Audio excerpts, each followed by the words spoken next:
Today's liturgy invites us to claim the missionary heart of Jesus as our own. All you who are thirsty, come to the water. You who have no money, come, receive grain and eat.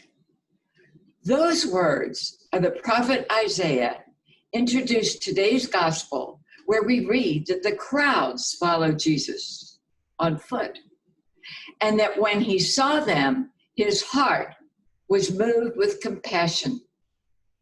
He felt with them.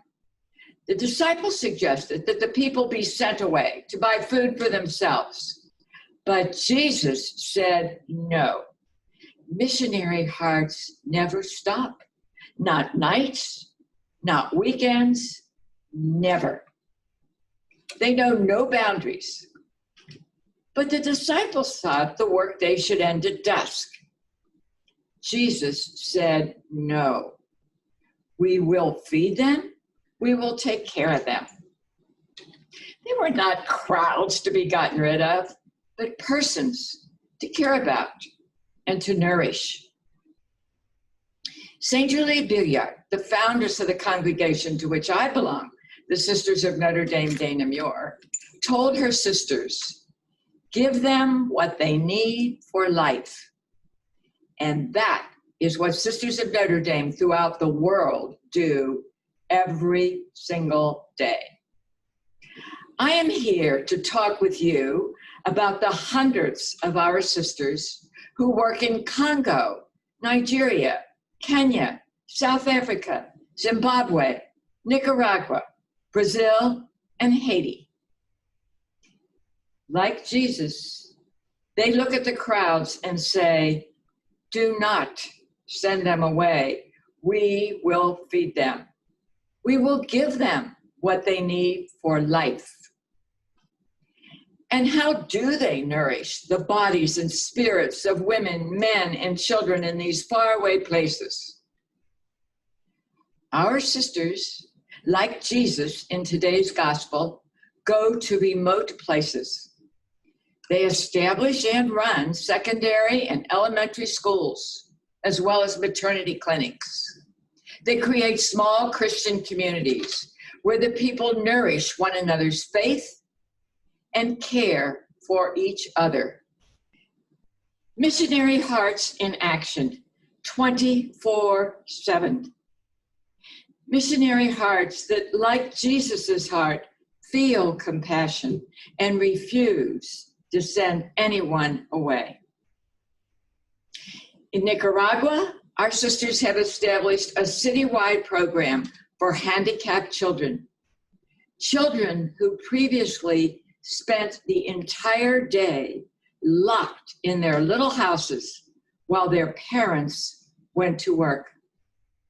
And in Haiti, Sisters of Notre Dame most recently started an educational center and a bustling bakery to provide jobs for very poor people, men and women who simply want to work to support their families.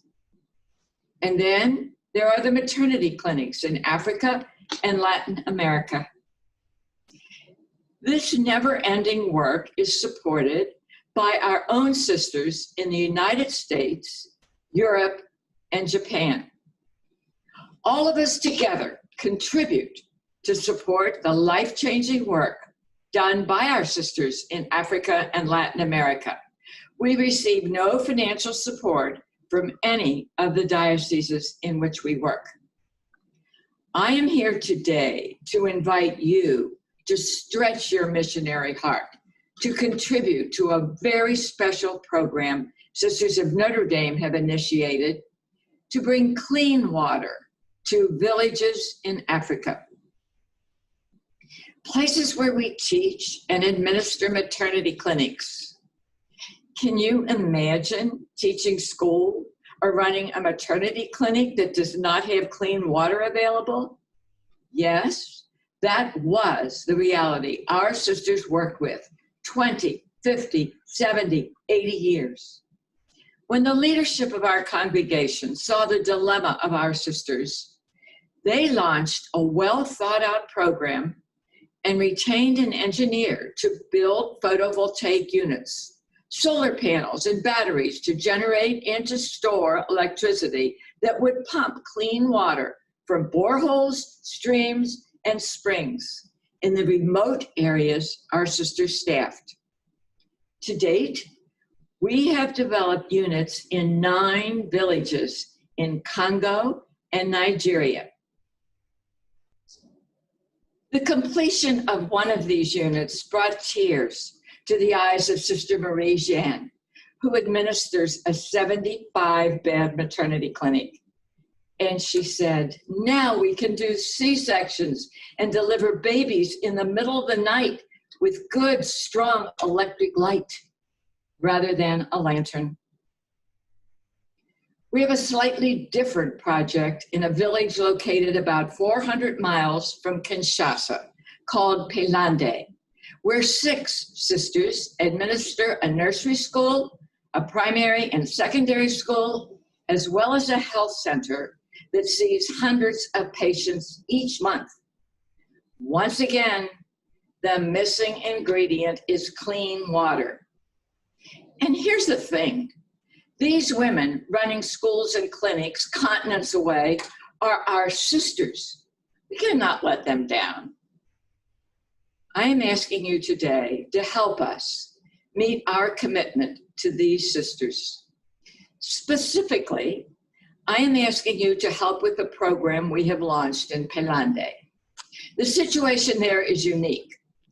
Pelende had a water system developed more than 100 years ago. It has deteriorated beyond repair. However, the village has a robust supply of clean spring water that will supply the water we need. But the elevation of the city adds a significant challenge. A complex system of pipes, lines, overhead tanks, and electric pumps is necessary to bring the clean water the people so desperately need. Our engineer has developed a workable plan that will change life for the sisters, their schools, hospitals, and the villages. But this project is exceedingly complex because of the elevation. $100,000 has been pledged to develop this system, and I am working to match that. So I'm here to ask if your missionary heart will stretch to help us. We worry every day about our sisters' safety and well-being so far away. We cannot forget the experience of losing our own sister Dorothy Stang to a violent death in the Amazon at the hands of hired gunmen.